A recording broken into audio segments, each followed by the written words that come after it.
Right now, somewhere in your house, there is a small metal box that keeps everything cold. You do not think about it. You open the door, you take out the milk, you close it again, but for 99.9% of human history, that box did not exist. And your body still does not know it exists. Your brain is not running on today's software. It is running on code written 200,000 years ago on the plains and in the caves of the last ice age. And that code is still making decisions for you today, right now, without asking your permission. Here is the strange part. You feel like a modern person. You have Wi-Fi. You have a job. You have opinions about coffee. But underneath all of that, your nervous system is still bracing for a winter that ended 12,000 years ago. Think about the last time you felt a sudden urge to eat something sweet or fatty, even when you were not really hungry. That was not weakness. That was an ancient survival algorithm firing exactly as designed. During the Pleistocene, food was not guaranteed. It came and went with the seasons, the herds, the weather.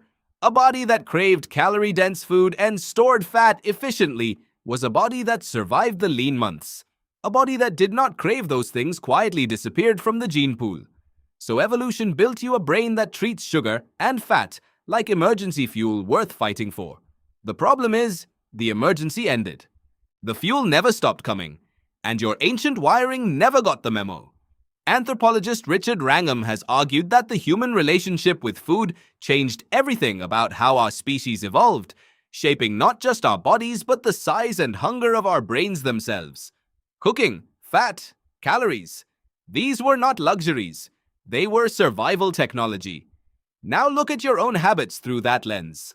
That late-night trip to the fridge. That feeling of comfort from a warm, rich meal. None of it is random. It is an Ice Age brain, doing exactly what it was built to do, inside a world that no longer requires it. Food is only the beginning. Think about the cold itself. Have you ever noticed how a chilly room makes you feel unusually alert, almost tense, even when nothing is wrong? Or how a warm blanket at the end of a hard day feels like more than just comfort?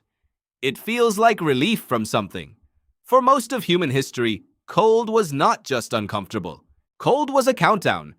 Prolonged exposure meant hypothermia, frostbite, death. Populations that migrated into colder climates during the Ice Age needed rapid physiological and behavioral adaptations just to survive the season change.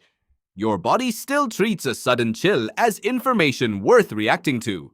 That is why cold can make you feel oddly vigilant. Some part of your nervous system is still asking a very old question. Will there be enough warmth to make it through the night? This is where things get strange.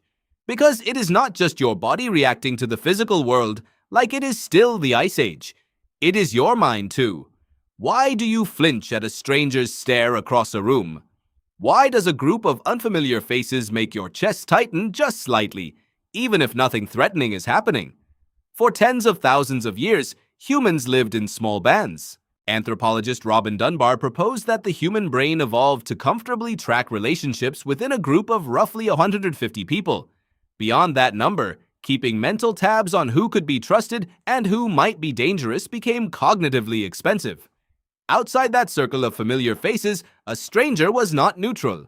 A stranger was, statistically, more likely to be a threat than an ally. Your ancestors who treated unfamiliar people with instant caution tended to survive longer than the ones who did not. Now think about your city, your subway car, your crowded street. Every single day you pass hundreds, sometimes thousands of unfamiliar faces. Your Ice Age brain was never built for that volume of strangers. It still tries to evaluate each one in a fraction of a second, using instincts built for a village of 150. No wonder crowds can feel exhausting. You are not weak. You are outnumbered by a world your instincts were never designed to process. Here is a question worth sitting with. What if the anxiety you sometimes feel is not a malfunction, but a very old system working perfectly, just aimed at the wrong century? Consider sleep. Have you ever woken up at 3 in the morning, wide awake, heart quietly racing, for no clear reason? Psychologist Charles Czeisler and other sleep researchers have pointed out that before artificial light, humans in many cultures experienced what is sometimes called biphasic sleep, A first sleep and a second sleep, separated by a quiet stretch of wakefulness in the middle of the night. That stretch was not a disorder. It was normal. People used it to think, to talk quietly, to simply exist in the dark for a while. Then came the light bulb, and with it, the modern demand for one long, uninterrupted block of sleep. Your body, however, still carries the older rhythm underneath the newer expectation that 3 a.m. wake-up is not always a sign that something is wrong with you. Sometimes it is simply an ancient pattern, quietly reasserting itself in a world that no longer has room for it. Even your sense of danger has not caught up to your actual environment.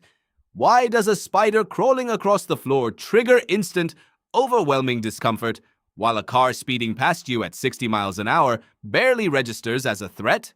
Statistically, the car is exponentially more dangerous. But your brain did not evolve alongside cars. It evolved alongside venomous creatures, and the humans who reacted instantly and without hesitation to a spider or a snake were the ones who lived long enough to pass that reaction forward. Cars are new. Traffic is new. Screens, processed sugar, climate control, strangers by the thousand, all of it is new. Your fear response is not stupid. It is simply running outdated threat detection software, doing its best with instructions written for a different world entirely. So what do you do with all of this? You are not broken. You are not weak-willed or overly anxious or lazy for craving rest and comfort. You are a Pleistocene brain, wrapped in modern skin, navigating a world your instincts were never built to predict. That craving for sweetness, that tension around strangers, that restless flicker at 3 in the morning. None of it is a flaw in you. It is a message from an ancestor you never met, still trying, faithfully, to keep you alive through a winter that ended 12,000 years ago.